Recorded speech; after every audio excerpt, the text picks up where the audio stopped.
Welcome to another episode of The Modern Hotelier. We're excited to release this conversation with Brad Steward, the co-founder of Caravan Outpost.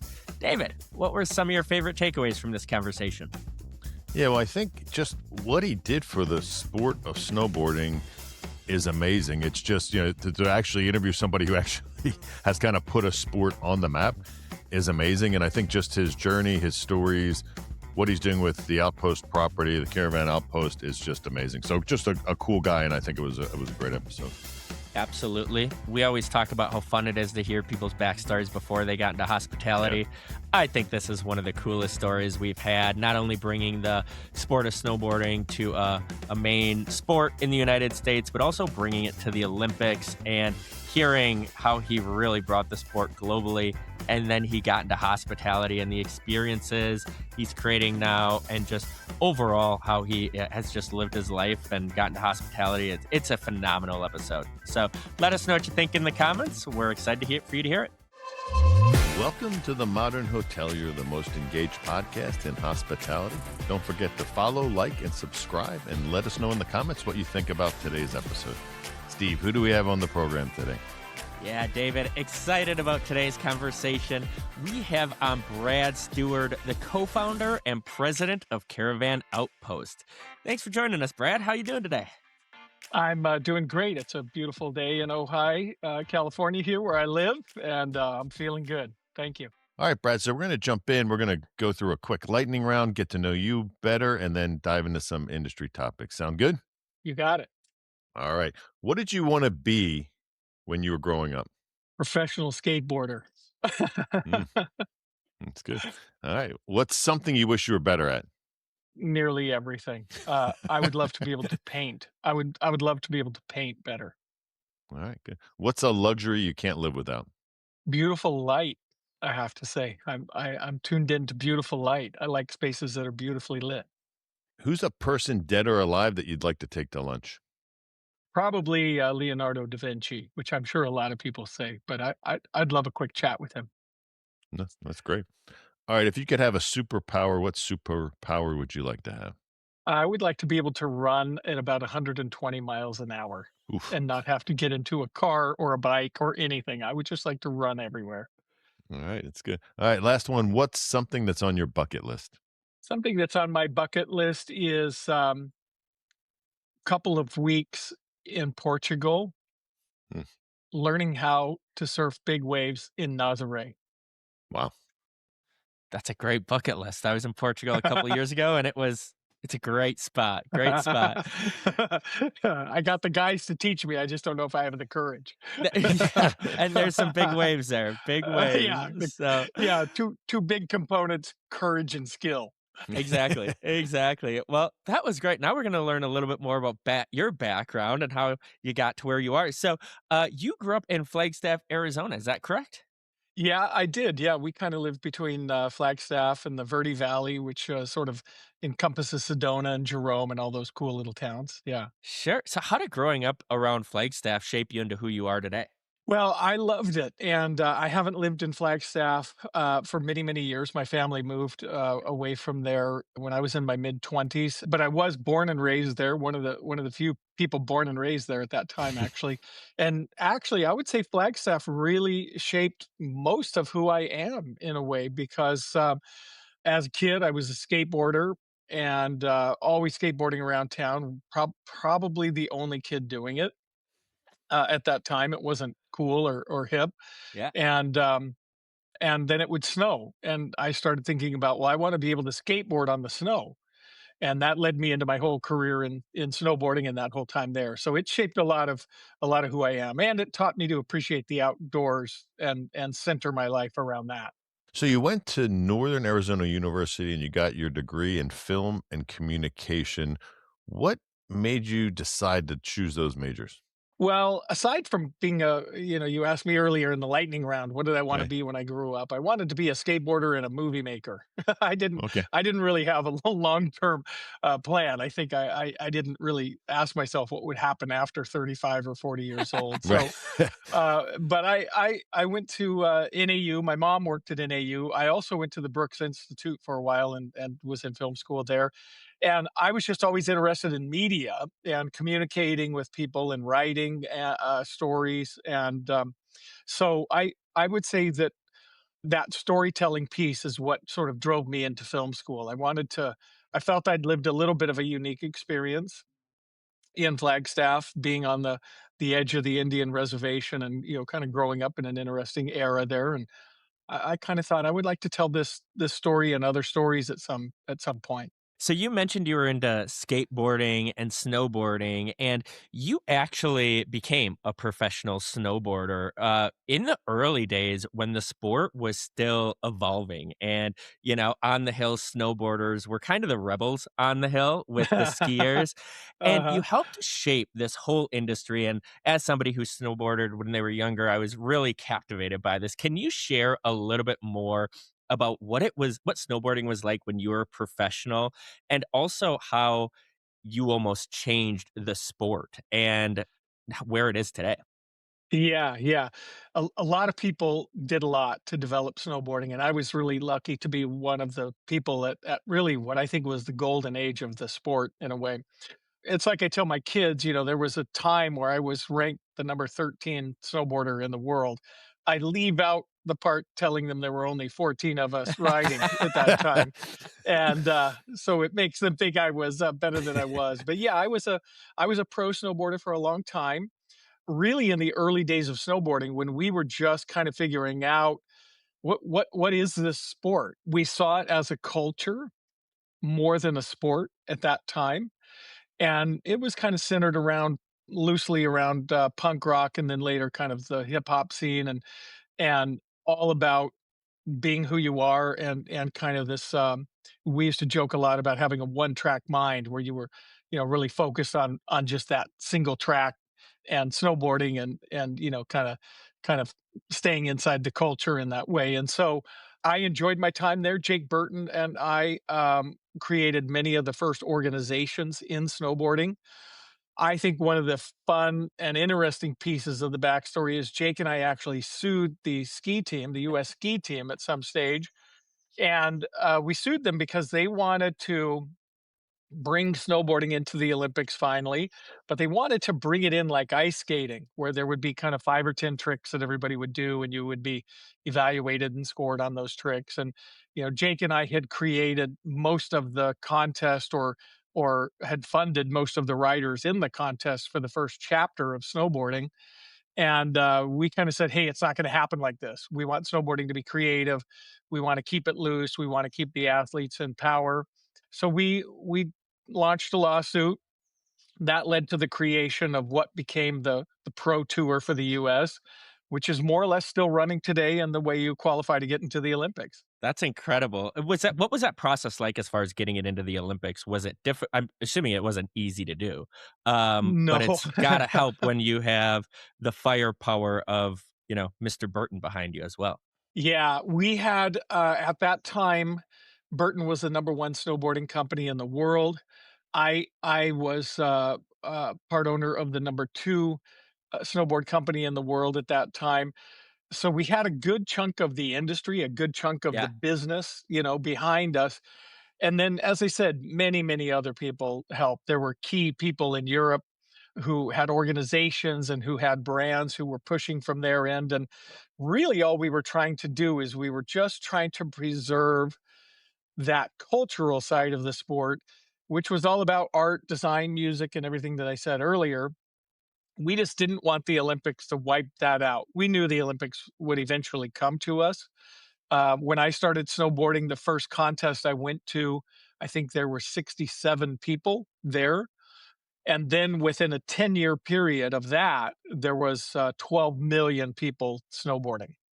So it really it was a rocket ship. And we were kind of advantaged in that we didn't know even what we didn't know. Right. And I always say that when passion is your playbook, you're probably in the right zone.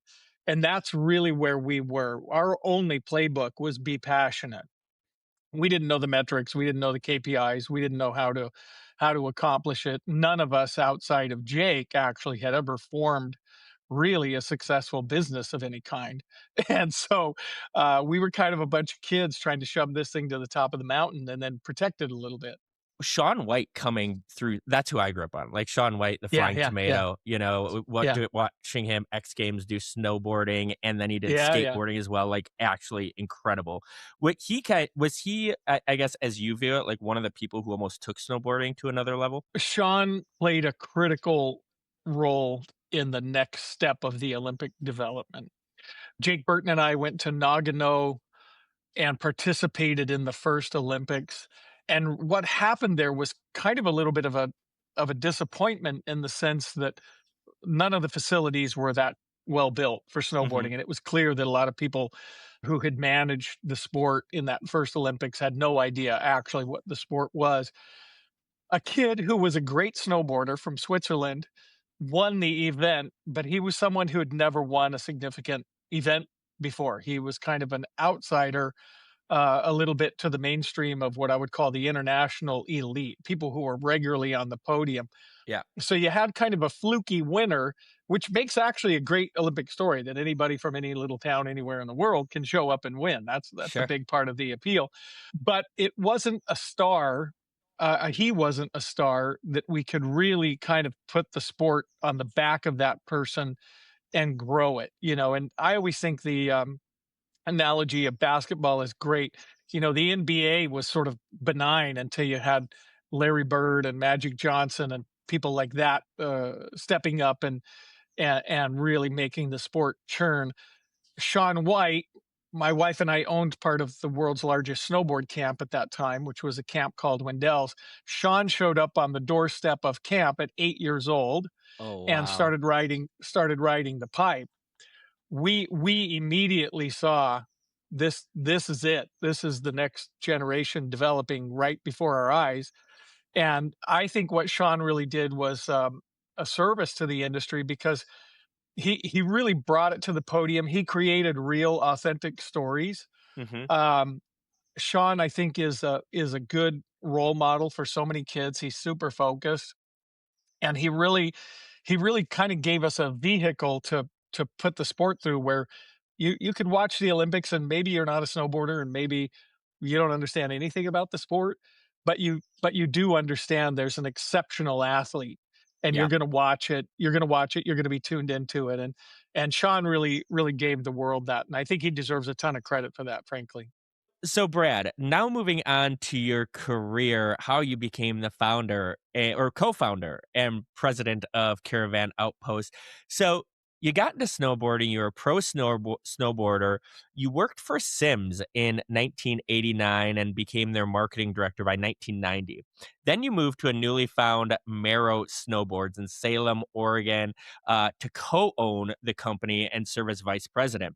Marrow Snowboards eventually sold to what became K2. And from there, you started your own company, Bonfire Think Take Design, which became Bonfire Snowboarding. Can you walk us through this time of your career and kind of how you decided to start your own company with Bonfire Yeah. Snowboarding? Yeah, yeah, and kind of the quick run up is I had been a team writer for Burton. I'd met Jake when Okay. he and his girlfriend came and visited me when they were about well, when I was about 14. Jake is about 10 to 15 years older than me. And so I had ridden for Burton for a while at the very beginning of the Burton company, literally I think the first couple of years of it being in existence. Wow. And then I switched over to Sim snowboards because I was more of a half pipe and jumping guy in my snowboarding career. And the Burton boards at that time could not ride backwards. They had a specific part of their design which Hmm. prevented you from riding backwards, which, of course, if you watch the Olympics today, well over half of the tricks are done what's called either fakie or switch, which means they're ridden backwards. And on the riders today, you can't even tell their natural way of riding. I went to Sims. I had a team rider, Rob Morrow was his name, and Rob Morrow and I formed a company after being at Sims for a few years. We formed Morrow Snowboards. That was sold to the K2 and Jarden Group. And then I started Bonfire off of the back of that. My idea with Bonfire, and the reason I called it Bonfire Think Tank, is I thought, I just kind of want to create a space where you can think freely about sports. I feel or I felt at that time. I saw a lot of things changing. A big part of what I did was help to bring snowboarding to MTV. Some of the early episodes of MTV Sports and everything that had happened with the top 20 countdown and everything, that was really a lot of my work. I felt snowboarding belonged on MTV. I lived in the Northwest. Grunge was exploding. We had every famous band member you can think of the grunge era. We had every famous one of them either in our office or on the mountain. So I really thought, you need a space to kind of think about art, music, sport, culture. How does this all come together? And so I created, the Bonfire think tank, and we worked on a variety of projects. Anything that would really come our way. We were a little bit like a production company and design house that had deep snowboarding roots, and then we launched our apparel line. Bonfire eventually became the second largest snowboard apparel brand in the world, Wow. and then I sold it to Solomon Sports, Yeah. and then Adidas came in and bought Bonfire and everything from us a few years later. So in 1999, you dove into film. You ended up working at the Cartoon Network. You helped direct an early creative concept that helped kick off Adult Swim. How did you get into film at that time, and how did you end up at the Cartoon Network? Yeah, yeah, this was a wonderful, wonderful era. I had my film degree. It's Right. kind of funny. Part of the way I ended up working at Sims is I had been beaten badly in a contest, which was the national championships, and in particular, I'd been beaten by a rider who was a lot younger than me, and I thought, well, that's it. My pro career is over. I'm never going to be as good as he is. And so I came to Sims and I said, hey, I've finished my education. I have my degree. I'm going to go write and make movies. Thank you, for the memories. This has been super.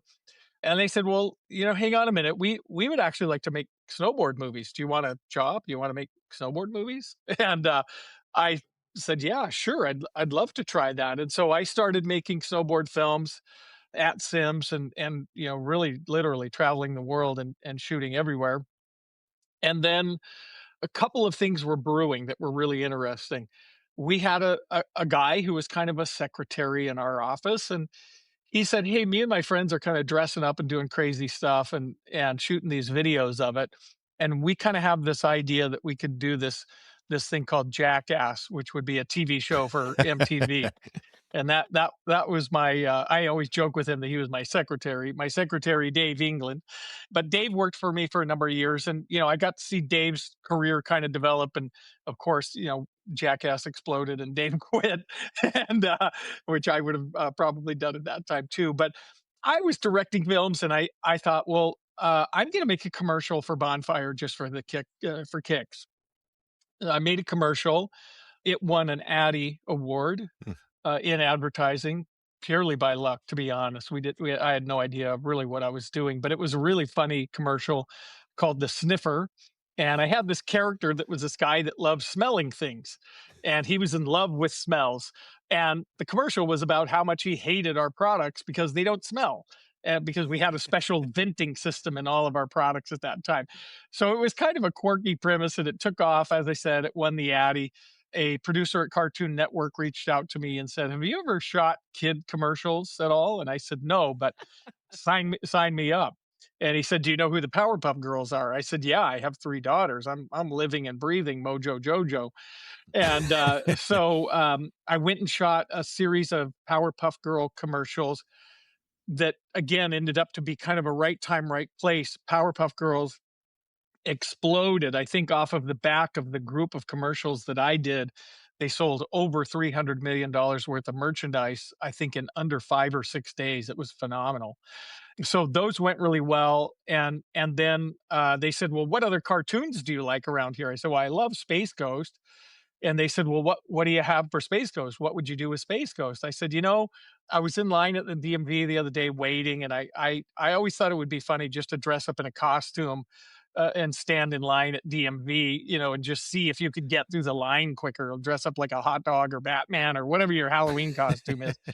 And so they said, "Well, okay, we'll let you shoot a commercial with Space Ghost at the DMV." So I shot I shot a commercial with Space Ghost at the DMV, and that was when Space Ghost was really emerging. And I had a little bit of a specialty of doing live action plus animation as a director. And so I had an animated Space Ghost in line with all of these real people dressed in superhero commercials. So that went over really well. And then kind of the last piece is they said, well, we're beginning to think that people are watching cartoons at night, whatever else they're doing, sitting around with the munchies and then, at their college dorm. But we know a big part of our audience is watching cartoons at night. Do you have any ideas? And so myself and a guy named Matt Pacini and a guy named Art Haney, we concepted a group of films called Escalator Danger Squad, which was a pilot for what later became the Adult Swim piece of what Cartoon Network did. Escalator Danger Squad was about these three guys who just guard escalators, and they had all of these random things happen to them. Oh my goodness, you're bringing me back to my childhood. Dave England, Jackass, Adult Swim, Aqua Teen Hunger Force was my Oh yeah, personal yeah, yeah, favorite of Adult Swim. So, yeah. didn't you go like skiing or snowboarding in Russia with Dave England as well? I thought I read that story somewhere. Yeah, yeah, I've done 2 trips to Russia. The first trip that I did turns out to be a really seminal moment in snowboarding, actually, a little bit. Myself, a guy named Craig Kelly, and a group of people from a magazine. It was really the only snowboard magazine at that time, which was called ISM. A group of us went to Soviet Georgia, what was then Soviet Georgia, in the late 80s, and we rode in the Caucasus Mountain range above a place called Gudari. And our original plan was we were going to go from the World Cup in Switzerland in St. Moritz. We were going to go from the World Cup there, and we had this amazing heli trip planned in Russia. We were going to be the first snowboarders that were snowboarding the Caucasus. So we got everything together. The day before we left, we got a fax at our hotel in St. Moritz at the World Cup. And we get a fax, and the fax says, "Hey guys, you have to cancel your trip. Our helicopter crashed today, and everybody passed away in the crash. We have no helicopter." And they were using old Russian troop transport helicopters. So we kind of looked at it and we said, "Forget it. We're going anyways." The State Department had told us not to go. We had figured out a workaround, which was to fly through Vienna, Austria, and then jump on an Aeroflot flight from Vienna. And we had heard that you could slip the guy at the customs window a little bit of money and they would let you into Russia. So we did that. And I hope my kids aren't listening. And so we kind of bribed our way onto an Aeroflot flight out of Vienna. We landed in Tbilisi, and we had a crew of people that came and picked us up who we'd told from the hotel we were at that we were coming. We went there and we hiked and hiked and hiked for days, and what kind of made that special was eventually we did get into a helicopter, but only to evacuate us. The Chechens and the locals were beginning to start a war together. We were snowboarding, and you could hear gunfire and bombs 60 to 70 miles away. And they said, "We got to get you guys out of here." The State Department had figured out where we were eventually. And so we rode some Russian troop transport helicopters down to Tbilisi. Craig Kelly, who was with me on that trip, Craig Kelly was the 4-time world champion in snowboarding One of the of best ever. all Yeah. all divisions, the best ever. And there's a wonderful new novel that has been written about his life by an author, Eric Blem, called The Darkest Night. And Craig, it would have been the equivalent of Michael Jordan passing away in his prime. Craig eventually passed away in an avalanche, but he was a great friend, and we had a great adventure over there. Trip number 2 to Russia with Dave England was funny and weird because Dave's, especially at that age, quite an unpredictable guy. and so we were in St. Petersburg for that trip, and all of the mountains around a little town called Mineral Vodier. And we had a blast. We eventually ended up in a place called Chiget, and this is almost an unbelievable story, but at that time, Boris Yeltsin was visiting the region, and his car became stuck. We had a very large snowstorm, and we actually pushed his car out of the ditch with a bunch of Russian guys because we were walking around the street, and it was incredible. But again, that whole era was just, even as I tell you these stories today, it was kind of an unbelievable era to live through, and be part Yeah. of. It was really, really special, actually. Oh, I bet. I bet. I bet. Man, I could talk snowboarding with you all day. But so now let's get to the hospitality side. So, yes, Yeah, so yeah, yeah. you after Cartoon Network, you actually sold Bonfire and Yes, worked yeah, with Amir Sports, and you yes. helped manage around $3 billion of snowboard equipment and clothing in the United States. But then in 2015, you started Caravan Outpost with your wife. What made you decide to get into hospitality and start Caravan Outpost? Yeah, yeah. Let me clean up a few numbers real quick. Go for Amer it. is around a 4 billion euro company, and I was a president of one of the divisions there, which was all of our action sports products and snowboarding. And Amer is a well-known brand, especially today, because they're doing very, very well. Amer owns Arc'teryx, they own Solomon, they own Wilson Sporting Goods, and many, many other large sports brands. And so I was a president of a division for them. My love of snowboarding never waned at all, but I felt like I'd checked a lot of boxes in snowboarding, and so I really wanted to do more in the larger sporting goods business, the larger sphere of outdoor, and so that was really the impetus to sell my company to Solomon, and then on to Adidas. And I had a real, close up look at ultra large business. Adidas at that time I think was sitting in the 30 to 40, Mhm. I think, yeah, 30 to 40 billion dollar range. So these were massive businesses with thousands of people working. So it was fascinating. I began a project for our mayor. They asked me, they said, "Hey, will you kind of get off of the day to day track? And we would like you and a couple of people to begin concepting a $1 billion business for us, a new company." And there's only a couple of constraints. Constraint number one is we can't go out and just buy another brand. Constraint number two is it kind of needs to come from the DNA of what we already have here as a company.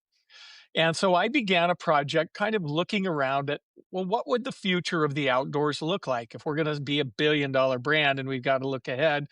What's going to happen 10 years from now? I hired an agency called Frog. Frog is well known as the company that designed the mouse with Microsoft, Hmm. and they were kind of a design and cultural agency with offices everywhere in the world. And Frog and I began this process of just traveling and talking to consumers. What do you think you're going to do in the outdoors 10 years from now? What's important to you, and why would you be out there? And what we learned is a really simple lesson.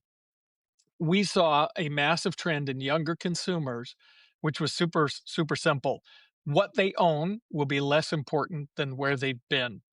Hmm.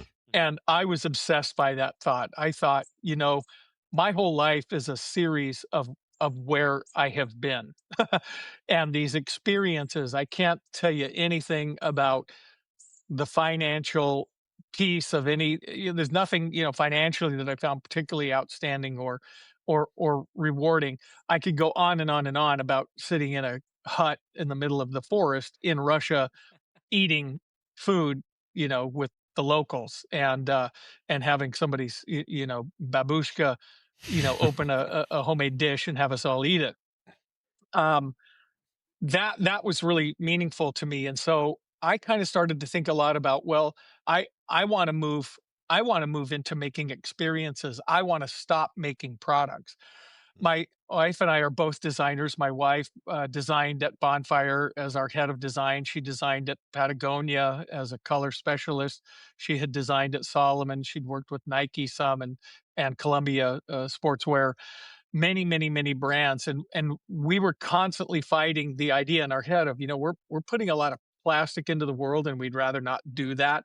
All of these Gore-Tex membranes we're using and everything, there's many environmental and health implications from some of these products at that time, and we'd like to do something a little bit different. So we began kind of concepting, well, how could we build an experience? And I think really the thing that we did that was a little unique is we really looked at the experience as a product. We never really talked about building a hotel. We were always trying to build a product, and we kind of productized it, if you will, in the way that product designers would. And that's what I think kind of gave us that that little bit of a difference. We always looked at the Outpost and we said, well, let's try to build a prototype for what could be a bigger business. Let's build a prototype. We have a saying in our family, which is nail it, then scale it. So we thought, let's go see if we can nail it on a teeny little business. And then let's try to get it scaled up and get it big. And what we learned is people started coming to the Outpost. I'll never forget one of our first guests said, when I'm here, I feel like I'm kind of living inside of a brand. And we thought, bingo, that's what we were trying to do. We've actually got a couple of sound bites around what we wanted to do. So that was the move that we tried to make. We just tried to capture that audience that wanted to do things more than buy stuff, and we felt the Outpost could be their place. We talk to a lot of we tend to focus more on independent hotels. For those who aren't familiar with Outpost, tell them more because your property is very, very unique. So tell them a little bit more what it's like Yeah, actually being at the property. yeah, yeah. Well, I think we go kind of down in history as probably one of the first couple of glamping operations in America. Right. We never use the word glamping. We don't see it as glamping, but many of our guests show up and they go, "Oh, I'm going to glamp." And so the property itself is a little bit over a half an acre. It's a botanical garden. We believed massively in the power of having greenery around you. And one of our really simple design rules is anywhere you can bring the outside in, do it. And so most of the space is actually an outdoor living space.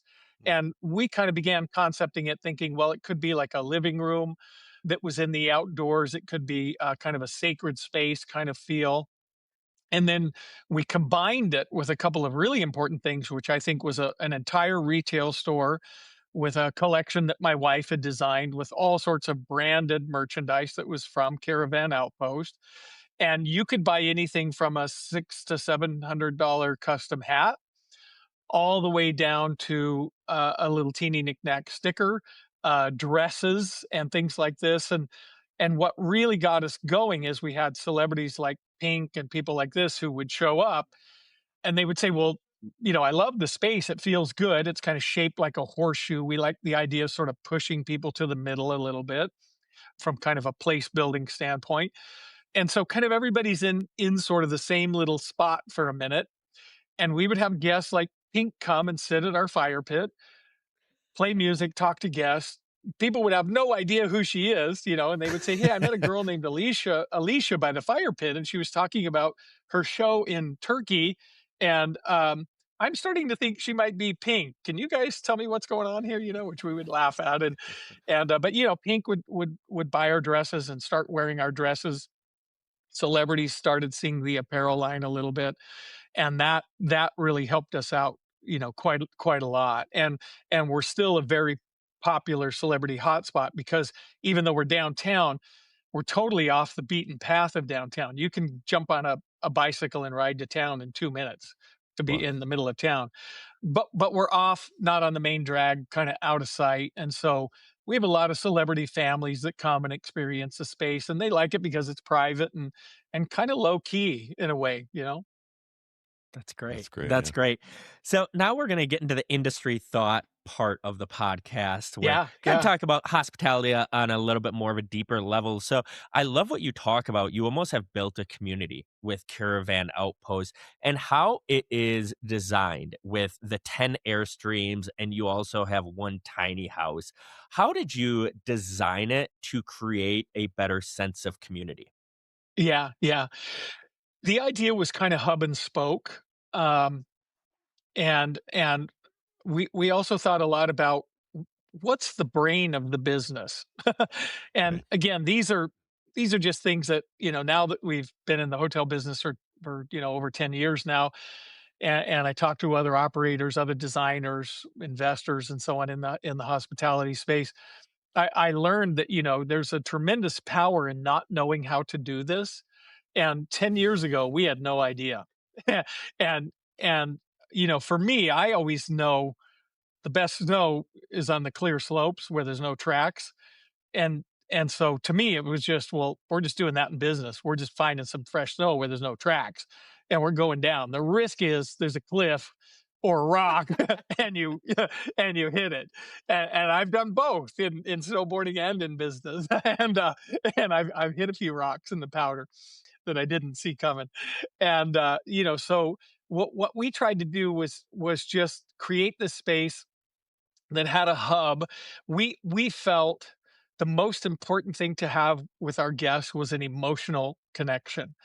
And when I would go to other hospitality events and stuff, I would hear people talking about, well, you got to have amenities. And I thought to myself, that's I get it. I like amenities like everybody else. I want to be able to, open a bottle of wine from the bed with my toes, if that's the amenity, but but really what I want is I want an emotional connection with the people who come here. And I want them when they come here to feel like, well, we can either go to a hotel when we go to Ojai or we could go to the outpost. Well, let's go to the outpost because we want to see such and such and we want to hear that band and playing on their sound on their audio system that we don't know, that we've never heard of, that we now love, and on and on. And so we tried to build that community. So we sort of said, well, what's the brain of the business? What does the brain look like? What does the brain think like? How does it operate? And then, like I said, we also looked at that kind of hub and spoke. Right now, everybody can kind of hang out in the middle of the outpost in a central zone that we have as the hub, and then the spoke, you can actually go out to your caravan, and you have a very private little zone that's like a yoga private zen zone, quiet level. So you have either extreme privacy or a total group experience. And without going on too long, I'll just kind of throw out one other big idea that we work on everything we do. Sean and I both believe there's always a low, medium, and high execution of any concept. And in general, we do everything we can to stay out of medium because medium is where things get bad. So the example is if you want great food, either find a food truck as the low or go to the best restaurant in town as the high. But if you get trapped into an Olive Garden in the medium, you're probably not having a good meal. And so that's what we tried to do at the outpost. There's a high exposure to people in the middle and an incredibly low exposure to people on the perimeter. So talking about that, it's a great segue, I think. Do you have any stories about guests who've arrived at the property as strangers and then built friendships?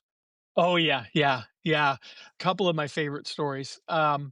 We'll do movie nights every once in a while where we'll just show a movie, kind of sometimes as background, kind of sometimes as people watch it. And to us, it's kind of a moving tableau some nights. But on one particular night, and we try to curate it to the guest. And so on one particular night, we'd seen, well, there's quite a few kids here this weekend, and we really do market ourselves as a family place. Our typical customer actually is a family from Southern California, Malibu area. We get a lot of families from Europe, Paris, and so on. And so we thought, let's put on the movie Chicken Run. And so I was there that night, and I was walking across kind of by the actual screen that we were showing the movie on. And one of our guests walks over to me and says, "Hey, man, I just really appreciate you guys playing this movie tonight." And I said, "Well, yeah, no problem at all." And he said, "No, it makes me feel, kind of respected and kind of loved." And I thought, "Huh, okay." and, oh, great, great. You are. You're respected and loved here. And he said, "Yeah, it was probably one of the most difficult movies I'd ever scored." I said, "Wait a minute, wait a minute. Are you telling me you scored Chicken Run?" He said, "Yeah, oh yeah, I assumed you guys knew that and that you were playing it for me." I said, "No, no, no, we're just playing it for the kids." He's like, "Oh yeah, I'm a composer and I scored that movie." So that was a great night. It was kind of funny one. And then um, two other favorite stories for sure. Josh Groban was at the hotel one night. We had a fire pit going and we had a guitar there, and Josh was sitting down playing guitar and everything. And the guests around the fire pit, and he was kind of like, "Hey, do you guys mind if I play a little guitar?" And they're like, "Yeah, whatever." He picks it up and he starts noodling around on it. And people are like, "Hey, man, you're pretty good." You know, he's like, "Well, you mind if I sing a song?" You know, yeah, go ahead. He sings a song. People at the fire pit were like, "Man, I I think you could do something with this. I think you got a career in this, man. You're really, really good." And he was so funny. He's like, "Oh, you think so? That's great," you know? And so that was a funny one just to watch that whole thing happen. And then the last one is we had a guest one time. They'd stayed over the weekend. They called us Sunday night after checking out and said, "We want to come next weekend." And we said, "Well, we're sold out." And you were just here this weekend? Are you working in town or hanging around or what are you doing?" They said, "No, no, no. We were at the fire pit last night with Bradley Cooper drinking bourbon until around 3 a.m., hanging out at your fire pit and chatting." I said, "No, you weren't. I didn't see his name in the books anywhere. Maybe it was somebody who looked like Bradley Cooper." Very long story short, it was him, and he had hung out Goodness. with him until that time, and he checked in under another name. And that was amazing. I mean, those guests still come and they still, every time they show up, they're like, "Okay, who are we gonna meet at the fire pit tonight?" Oh And, my goodness. so it keeps it fun and interesting for sure. That is awesome. That is awesome. So I was on your website and I saw a few things that describe Caravan Outpost: experiential travel, relaxing, rugged luxury, and a place to gather. It seems like you've really developed almost a culture at Caravan Outpost and really have a truly unique story. What advice do you have to hoteliers that probably are more on the independent side that are almost struggling to find what story to tell for their hotel? Yeah, yeah. It's interesting. One of the first kind of head scratching moments I had in hospitality is we were meeting with some prominent execs from one of the big three hotel chains, and they were talking to us about working with us and what we had done. And we have a lot of visitors from large hotel groups who kind of sniff around the outpost frequently. And they kept talking about their brand, their brand, their brand, their brand. And I said, I just have to ask you, what do you mean when you say the word brand? And they said, "Well, it's the name, that we use, and the Marriott whatever." And I said, I I've I've never actually thought of those products as brands, and I've never even heard the word soft brand at that time in my life. I've never even heard that. And they said, "Well, you're out of your mind. It's our brand. This is our brand name." And I said, "Well, what I'm more interested in is that emotional connection piece." Okay, so go back to that. And I said, how do you articulate your brand? How do you talk to people with your brand about your brand? And one of the key questions for me with a brand that you have to answer, to answer your question, one of the things you have to answer is, well, what exactly is it that we want people to do with our brand? And answering that is key to getting the emotional connection.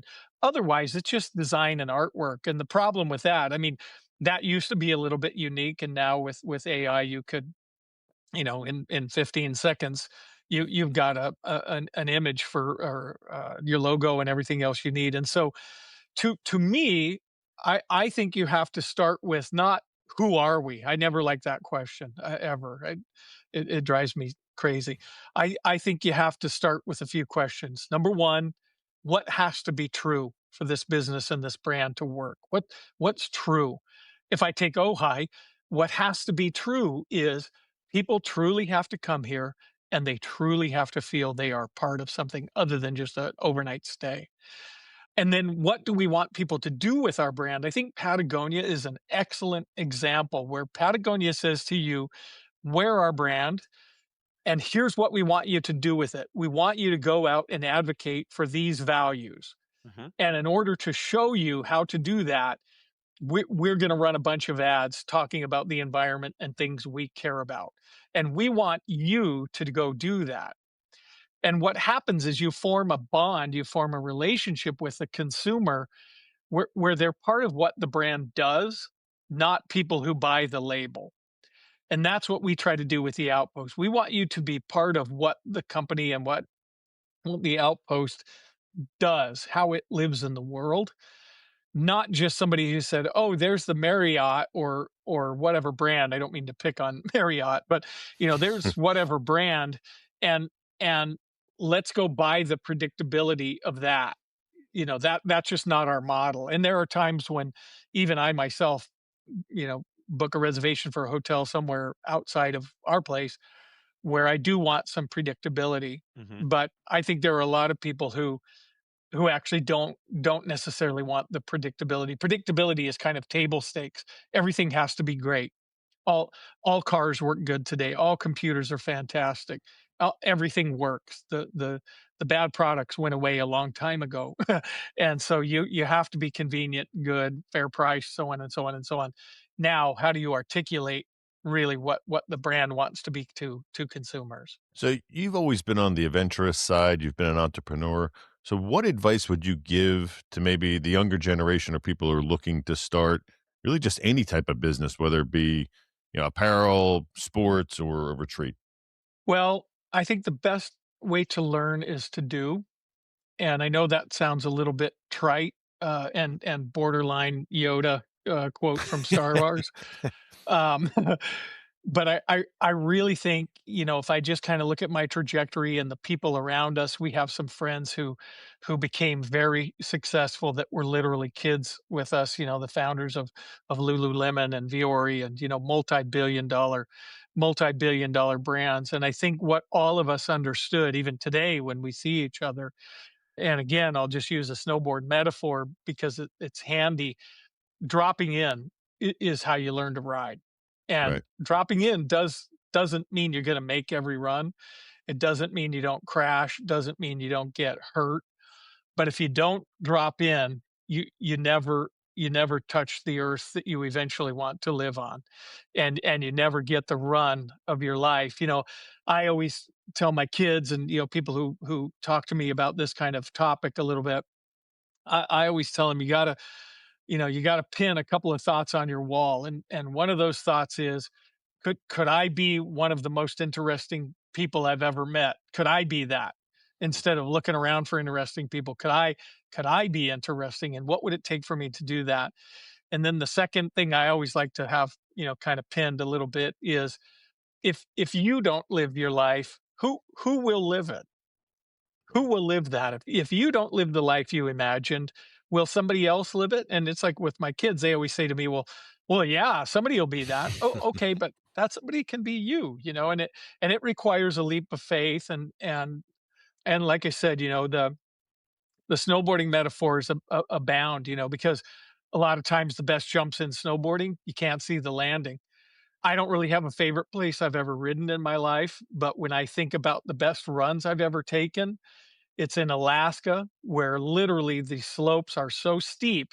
When you start at the top of the run, you cannot see the middle section of the mountain. You can see the top and you can see the bottom, and you have to take that leap of faith to know there is a middle. I'm gonna roll over the edge. I don't know. I spotted it from the helicopter, so I kind of have an idea of where it looks like, but when you're going 50 miles an hour in knee deep snow, you kind of lose your thoughts. And so you gotta have that faith to ride out the middle section. That's great. That's That's good great. Well, advice. Brad, Yeah. you have definitely been one of the most interesting people we've had on the podcast. So thank you for that. But we have been asking you questions this whole time. So this is where we're going to turn the tables and let you Okay, ask okay. David and I a question. All right, here we go. What I would like to know from you guys, you're experts, okay? I'm out there operating in the real world and making mistakes like crazy, and cleaning them up behind me. My question is for you guys, what do you see in your guest that links all of these people who start extraordinary properties together? What are the traits that, when you guys think about, we're going to bring somebody on, we're going to do something, what are the traits that you see in the people creating extraordinary lodging experiences? I'll take this one first, David. I think it is almost a sense of curiosity. Uh-huh. Everybody that we bring on, they're not like, "Oh, great, I'm doing well in my life. I'm happy here." They're always curious about what's next, and they don't Yeah. stop at curiosity. they put the action behind it. Like, a lot of people have great thoughts of what you could build. Like, people have, I'm sure, have thought about caravan outpost ideas similar to you, but they've never executed it. So Yeah, it's yeah, that yeah. curiosity, and then having the gumption and the I can't think of the word, for lack of a better term, the balls to start a company, right? Like, it's a Uh-huh, very uh-huh. hard thing to do. So, like, having that go-getter attitude to go start that company after that idea and continue being curious once you start it.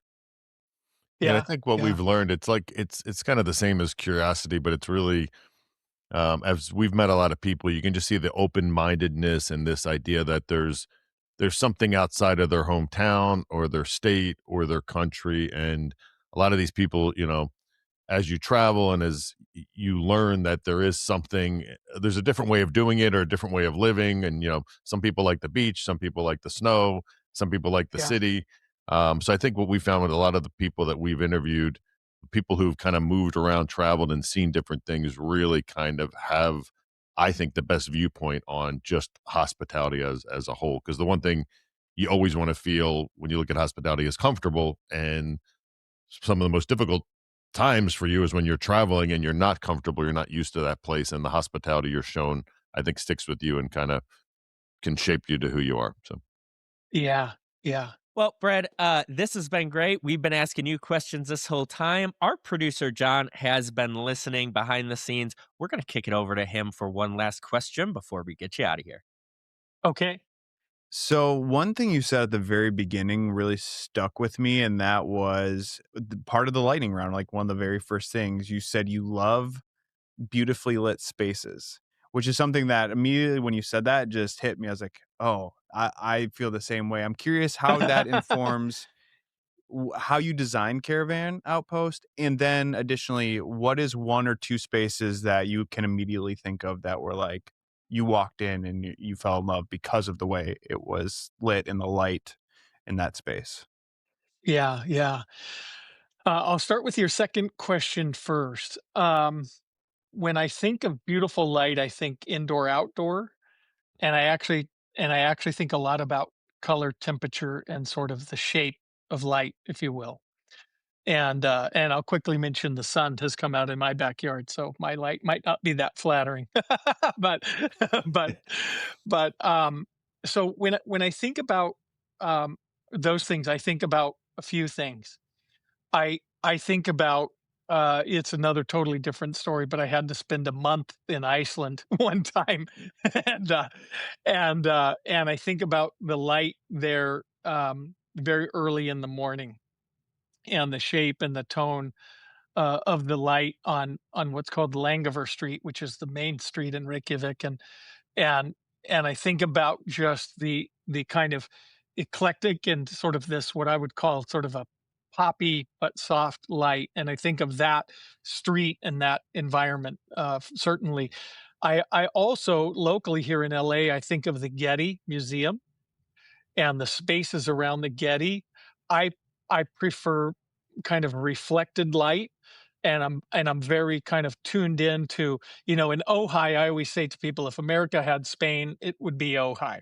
I'm gonna go from here to picking oranges and cleaning my orange trees up this morning, and then if I wanted to, I could drive down the road and have olive oil and wine.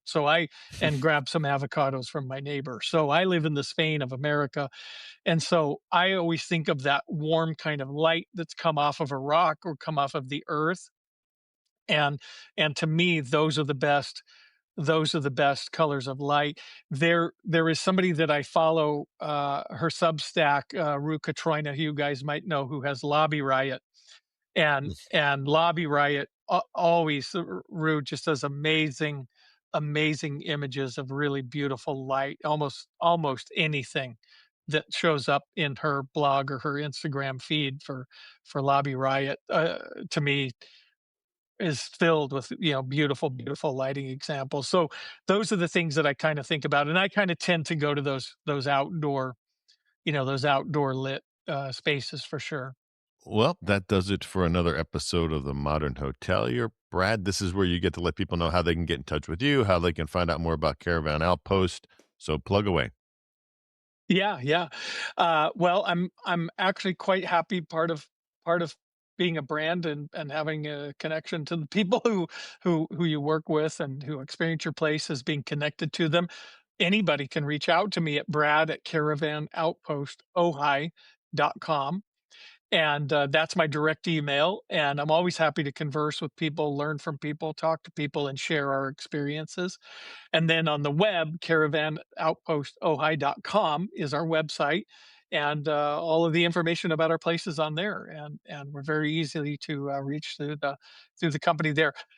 Big part of staying emotionally connected is we are actively engaged day to day. And we believe that's actually a critical part of living the story you tell. So we're there and we're present. Well, that does it for another episode of The Modern Hotelier, the most engaged podcast in hospitality. Whether you're watching or listening, we appreciate you and hope to be with you again soon. Thanks for joining us, Brad. Thank you. Thank you. You made it to the end of The Modern Hotelier. Thanks for watching or listening.